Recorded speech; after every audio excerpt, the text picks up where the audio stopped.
The fault. We believe that all men are created equal. To the magnificent mosaic that is America. From radio beacon to radio beacon. I have a dream today. Change has come to America. Believe it. Knock, knock. Who's there? It's a figment of your imagination. Randi Rhodes Show. Turn up your mind.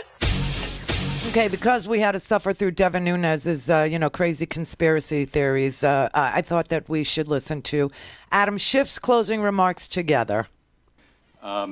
Anyone watching these proceedings, anyone reading the deposition transcripts would have the same impression that you evidently had from hearing my colleagues talk about the Russia hoax, that the whole idea that Russia had gotten involved in the 2016 election was a hoax put out by the Democrats. And of course, they're not alone in pushing out this idea. It is trumpeted by no one other than the President of the United States, who almost on a daily basis at times would comment and tweet and propagate the idea that Russia's interference in our election was a hoax.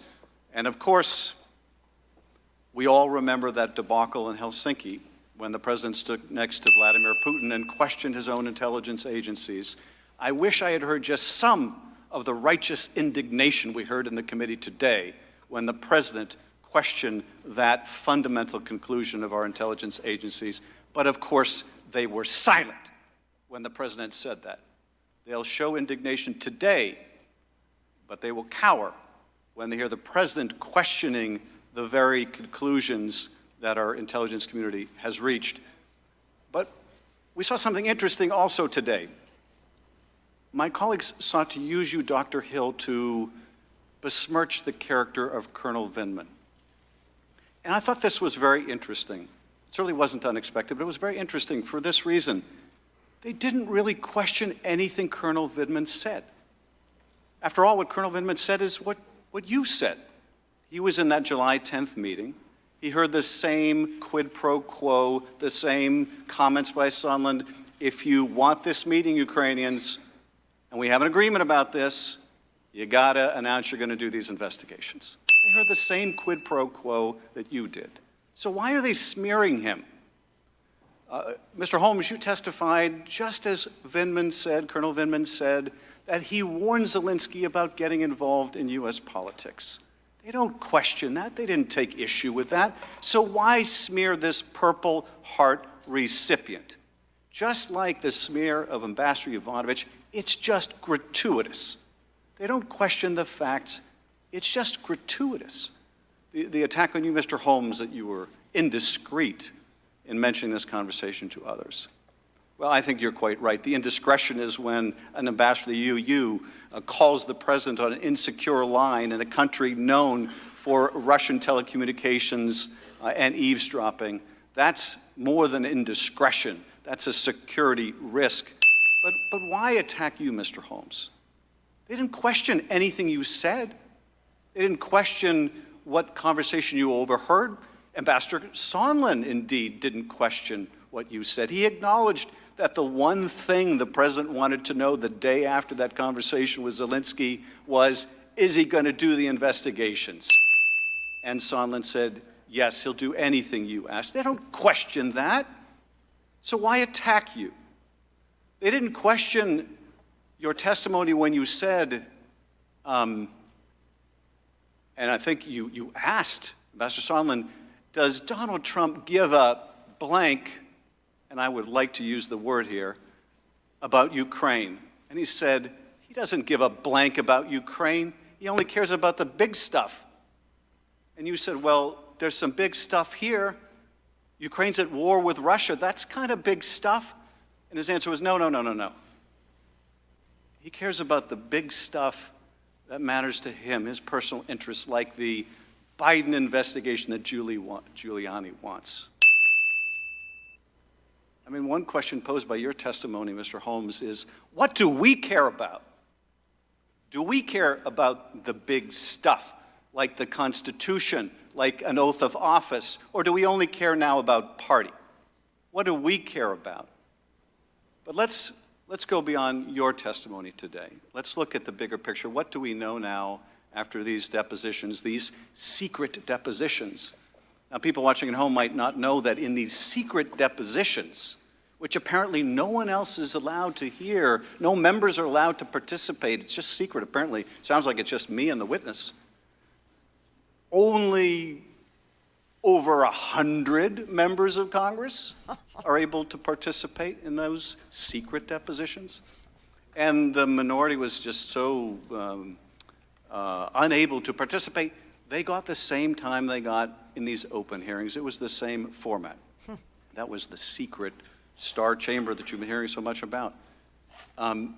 So what have we learned through these depositions and through the testimony? Because so much of this is really undisputed.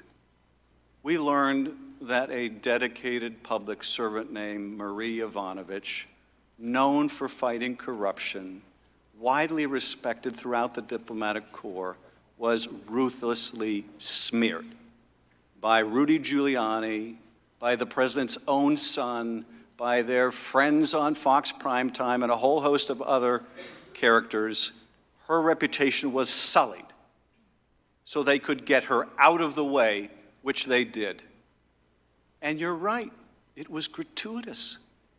The president could have gotten rid of her any time he wanted, but that's not enough for this president. No, he has to smear and destroy those that get in his way. And someone fighting corruption in Ukraine was getting in his way. So she's gone. She's gone.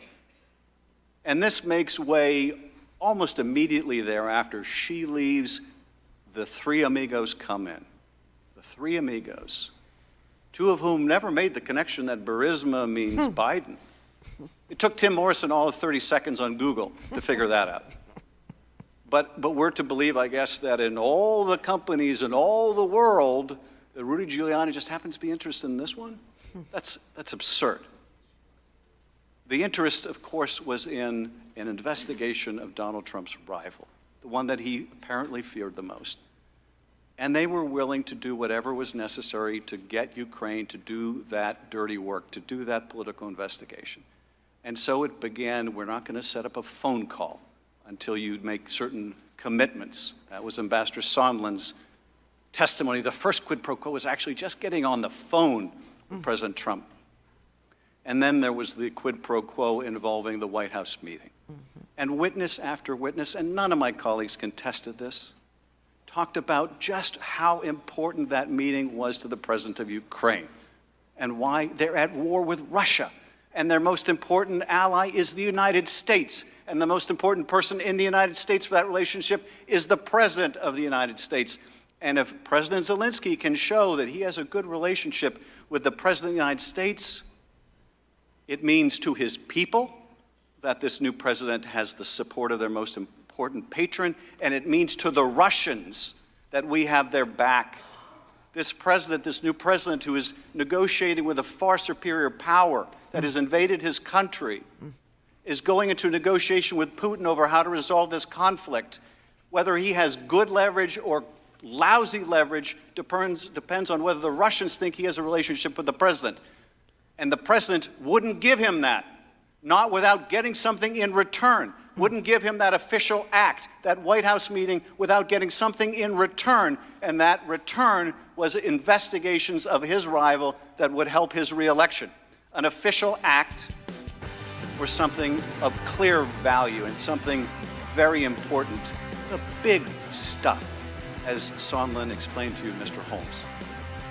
Wow, he's on a roll, man. This man can manage facts in a way that very few people can manage facts. I love that about him.